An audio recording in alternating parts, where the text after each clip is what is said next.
Hello students, hope you all are doing well and enjoying your studies in your online classes with me, Ayushi Joshi ma'am, and today we are going to discuss the political subject in which we are going to take unit part A's, unit 3rd and chapter 4. And what chapter 3, what is the name of this chapter? That is Marxism. Karl Marx की theory पर based है ये chapter. Marxism is a method. Marxism क्या है हम उसे discuss करेंगे, meaning को डिस्कस करेंगे, लाइफ स्टोरी कार्ल मार्क्स की क्या थी. अब मार्क्सिज्म एक क्या है, थ्योरी है, विचारधारा है. जैसे गांधीज्म क्या है, वो गांधीज्म क्या है, अपने आप में गांधी जी की विचारधारा को गांधीज्म कहा गया. तो एक थ्योरी है मार्क्सिज्म. इसके प्रतिपादक कौन है, मतलब किसकी थ्योरी को जो है मार्क्सिज्म कहा गया है, तो वो है कार्ल मार्क्स. कार्ल मार्क्स की थ्योरी को मार्क्सिज्म कहा गया है. ये जो थ्योरी है, इस थ्योरी पर बेस्ड है ये पूरा चैप्टर. ठीक है. What is the meaning of Marxism? Marxism is a kind of socialism. एक तरीके का सोशलिज्म है Marxism. It is based upon the ideas of Karl Marx. किसके आइडिया पर बेस्ड है ये? कार्ल मार्क्स के. He not only give an new idea, उसने सिर्फ एक न्यू आइडिया ही नहीं दिया कार्ल मार्क्स ने, बल्कि एक नई पॉलिटिकल फिलोसॉफी दी, एक नई पॉलिटिकल आइडिया दिया. एक बहुत ही क्रांतिकारी तरीके से पूरे पॉलिटिकल या पूरे यूरोप को पॉलिटिकली चेंज कर दिया. एक लहर सी लेकर आए वो पॉलिटिकल रिवॉल्यूशन की. ठीक है. It is all about Marxism. Marxism और Marxian analysis begins with an analysis of a material condition. किसी एक मटेरियल की कंडीशन के बारे में पता लगाने की थ्योरी से शुरुआत हुई थी मार्क्सिज्म की. And the economic activities required to satisfy societies material need. Society की, समाज की जो मटेरियल नीड्स है, जो धातुवाद की प्रक्रिया है या धातुओं की रिक्वायरमेंट जो होती है, उस धातुवाद की प्रक्रिया पर बेस्ड है, उसकी कंडीशन पर बेस्ड जो एक्टिविटीज होती है, उसी को मार्क्सिज्म कहते हैं. It is assumed that the form of economic organization or mode of production give rise to and or at least directly influences most other social phenomena including social relations, political and legal system, moral codes and ideology पर based है Marxism. ठीक है. अब Karl Marx के बारे में पहले तो जान लेते हैं. आपको लगेगा भाई कार्ल मार्क्स को इतना पढ़ रहे हैं, उसकी थ्योरी को पढ़ रहे हैं, है क्या Karl Marx? Karl Marx who was the father of socialism. क्या कहा गया है इन्हें? Father of socialism. सोशलिज्म का पिता कहा गया है ना, समाजवाद का पिता कहा गया है कार्ल मार्क्स को. He was born by the 5th of May 1818. कब इनका जन्म कब हुआ? 5th मई 1818 के अंदर इनका जन्म हुआ. ठीक है. He was the son of Heinrich Marx. Heinrich Marx के पुत्र थे ये. And Marx was got doctorate of philosophy. Marks ने, कार्ल मार्क्स ने क्या किया है? डॉक्टरेट की उपाधि धारण की है, मतलब पीएचडी की है. किसके अंदर? फिलोसॉफी के अंदर. किस एज में? 23 की एज में. बहुत टफ है 23 की एज में पीएचडी डॉक्टरेट कर लेना, इसलिए आपको बहुत लंबा प्रोसीजर फॉलो करना होता है. ठीक है. पीएचडी करना मतलब मान के चलिए 5 से 6 साल 7 साल आपके लगेंगे. उस कंडीशन में 23 साल की उम्र में पीएचडी पॉसिबल नहीं, क्योंकि पीएचडी हमेशा आपकी पोस्ट ग्रेजुएशन के बाद होती है. ठीक है. तो 23 की एज में इन्होंने क्या किया? फिलोसॉफी में पीएचडी धारण की, मतलब डॉक्टरेट की उपाधि ग्रहण की. वो हेगल के आइडियाज से काफी प्रभावित थे. किसके आइडियाज से प्रभावित थे? He was inspired with the idea of Hegel. He is also a philosopher. उसके आइडियाज से काफी प्रभावित थे. उन्होंने अपना कार्य, अपने जीवन की शुरुआत जो की कार्ल मार्क्स ने, वो एक जर्नलिस्ट के तौर पे की. And expressed his England along with ideas through the paper. उन्होंने अपने आइडियाज को लोगों तक कैसे फैलाया? पेपर के थ्रू. जर्नलिस्ट थे. जर्नलिस्ट क्या होता है? जर्नलिज्म न्यूज़पेपर्स वगैरह में जो काम करते हैं जर्नलिस्ट होते हैं, वो न्यूज़पेपर पब्लिशिंग के थ्रू, न्यूज़पेपर्स के थ्रू उन्होंने अपने आइडियाज को क्या पहुंचाया? लोगों तक पहुंचाया. He had a chance of visiting an associated named. सबसे पहले देखिए वो जर्मनी में रहते थे. उन्होंने 1844 में जर्मनी छोड़ दिया और कहाँ शिफ्ट हो गए? पेरिस शिफ्ट हो गए. 1845 में उन्होंने इंग्लैंड छोड़ दिया और इंग्लिश शिफ्ट हो गए. ठीक है. and he had a chance to visit an associated named working class radical. Working class radical जो है वो 1847 के अंदर इंग्लैंड के अंदर उन्हें मौका मिला कि वो इसके साथ काम करे, वर्किंग क्लास रेडिकल्स के साथ में। He named it as communist league. उन्होंने लीग बनाया वहाँ पे और उस लीग का नाम क्या था? Communist league. 1848 में उन्होंने अपने एक बहुत ही फेमस किताब लिखी, वो थी कम्युनिस्ट मैनिफेस्टो। अब ये क्वेश्चन आ सकता है, कार्ल मार्क्स की किताब का, कार्ल मार्क्स की किताब का नाम कम्युनिस्ट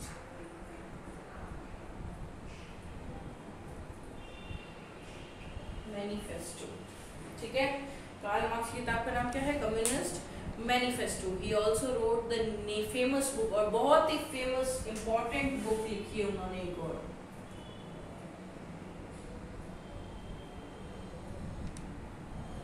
दास कैपिटल। क्या लिखी है उन्होंने? Das Kapital. बहुत ही फेमस बुक है Das Kapital, which contains the ideas of socialism. इसमें समाजवाद की धाराओं का विवेचन किया गया। मतलब दास कैपिटल पूरी तरीके से सोशलिज्म पर बेस्ड विचारधाराओं का एक संकलन है, ठीक है।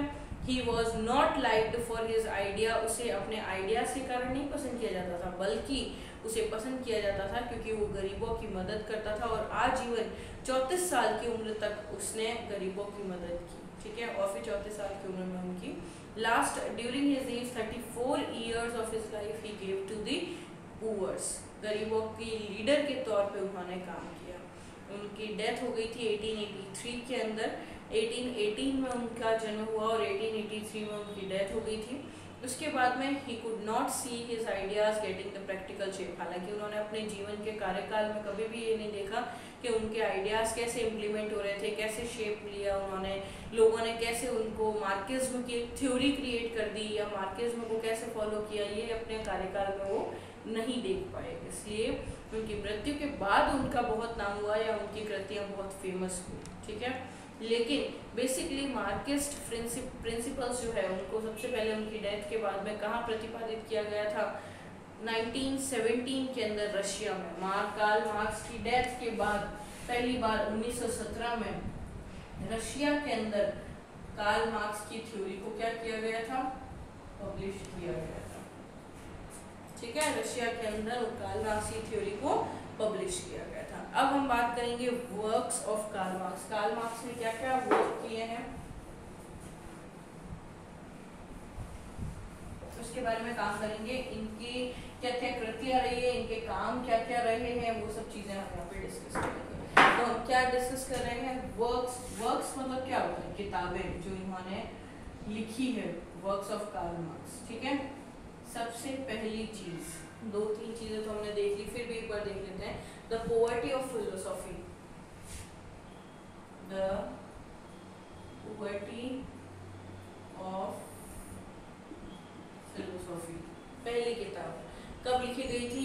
1844 में। कब लिखी गई थी? 1844। दूसरी चीज economic and philosophical manuscript. Economic and philosophical manuscript, ये कब लिखी गई थी? ये भी 1844 के अंदर लिखी थी। 1844 में इसे पहली बार लिखा गया था।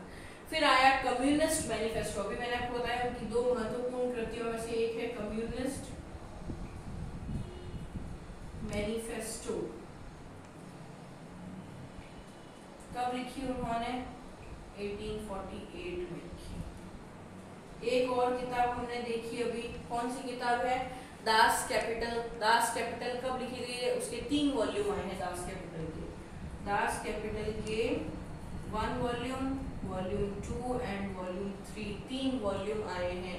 कब आए हैं? 1894 के अंदर, ठीक है। ये हो गए। उसके अलावा और भी महत्वपूर्ण कृतियां, जैसे कि उन्होंने फ्रांस के अंदर जो ये क्लास स्ट्रगल है उसे लिखा। तो क्लास स्ट्रगल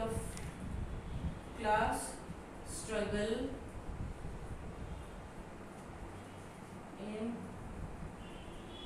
फ्रांस, ये कब लिखी उन्होंने? उन्होंने क्लास स्ट्रगल इन फ्रांस, इसका कोई हमारे पास में हम कह सकते हैं प्रूफ नहीं है कि उन्होंने कब लिखी, ठीक है, क्योंकि उनकी किताबें जनरली, उनकी कृतियाँ किताबें उनके जाने के बाद में हमारे सामने आई, तो उसका कोई प्रूफ हमारे पास नहीं है। The critic of political economy, next किताब क्या है उनकी, द क्रिटिकल पॉलिटिक्स इकोनॉमी, है ना, the critic of political economy, okay, the critic of होगा यहाँ पे, ऑफ पॉलिटिकल इकोनॉमी, ठीक है, ये लिखी। उसके बाद उन्होंने वैल्यू, प्राइस एंड प्रॉफिट लिखी। क्या लिखी उन्होंने, वैल्यू, प्राइस एंड प्रॉफिट, ठीक है। अगली दास कैपिटल हम पढ़ चुके हैं, 1894 में लिखी। सिविल वॉर लिखा, ग्रोथ प्रोग्राम लिखी, सिविल वॉर,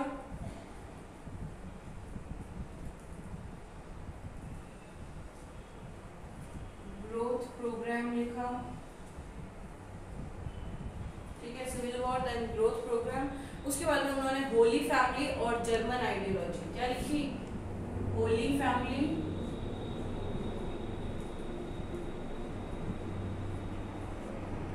जर्मन आइडियोलॉजी। ये महत्वपूर्ण किताबें हैं जो कि कार्ल मार्क्स ने लिखी है। ये सारा काम किसका है, कार्ल मार्क्स का है, ठीक है। ये सारी चीजें समझ में आ गई, इनको एक बार नोट कर लीजिए, फिर हम आगे बढ़ते हैं।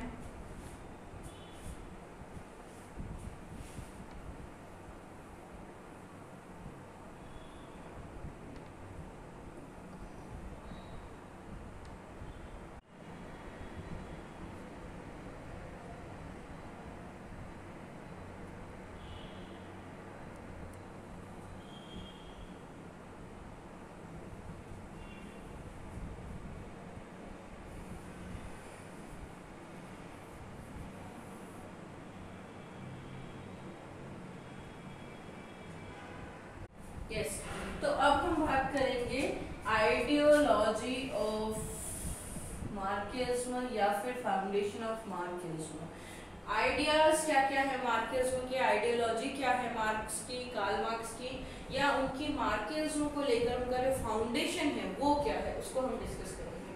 सबसे पहली चीज, dialectical materialism. Dialectical materialism is the basic principle of Marxism. Marxism का सबसे पहला और बेसिक प्रिंसिपल है dialectical materialism. Whole political philosophy of Marx rest in it. इस पूरी थ्योरी मार्क्सिज्म की जो पॉलिटिकल थ्योरी है पूरी, वो डायलैक्टिकल मटेरियलिज्म पर ही बेस्ड है। बेसिकली है क्या, dialecticalism is act of putting across opposite argument. आप सामने वाला जो आपसे आर्ग्यूमेंट कर रहा है, अपोजिट में आपके खिलाफ कोई आर्ग्यू कर रहा है आपसे, अपोजिट सामने खड़ा होकर के, तो आप उसके खिलाफ उसको कैसे, आपके अंदर ऐसी कला होनी चाहिए कि आप कैसे उसके आर्ग्यूमेंट्स पर अपने आर्ग्यूमेंट्स को हावी करते हैं, आपके विचार दूसरे सामने वाले के विचारों के ऊपर, या दोनों के बीच में डिफरेंशिएशन को, या उनके ऑब्जेक्टिव को, या सच को कैसे सामने रखते हैं। कई बार लोग गलत में होते हैं तो इतना जिद लेते हैं आपसे कि आप अपनी बात सच है तो भी उसे नहीं रख पाते और उन्हें प्रूफ नहीं कर पाते। उसका कारण क्या होता है, because you don't have the dialectical materialism theory. अगर आप थ्योरी को फॉलो करते डायलैक्टिकल मटेरियलिज्म की, तो ultimately you will be able to follow और you will be able to solve the matter. Okay, next क्या है, हिस्टोरिकल मटेरियलिज्म। हमेशा हिस्टोरिकल, ऐसे जो कि बिल्कुल लोग याद रखें, ऐसी थ्योरी को, ऐसी फिलोसॉफी, ऐसी पॉलिटिक्स को जहाँ पे फॉलो किया जाता है, ऐसा पॉलिटिकल सिस्टम जहाँ जनरेट किया जाता है, वो थ्योरी मार्क्सिज्म की है। मार्क्सिज्म के according political system it should be the historical materialism. इस तरीके का आपका मटेरियलिज्म होना चाहिए, या आपके अंदर इस तरीके की मटेरियलिस्टिक क्रिएशन होनी चाहिए कि आप हिस्टोरिकल बैकग्राउंड पे उसे याद किया जाए। The next, what is the theory of Marxism? That is, Karl Marx theory is theory of class struggle. एक क्लास स्ट्रगल की थ्योरी पर बेस्ड है मार्क्सिज्म जो है वो पूरी तरीके से किस तरीके से लोग कास्ट बेसिस पर स्ट्रगल करते हैं उसको जो है लाइमलाइट के हाईलाइट्स या डेफिनेटली आइडेंटिफाई किया गया है किसके द्वारा, कार्ल मार्क्स द्वारा।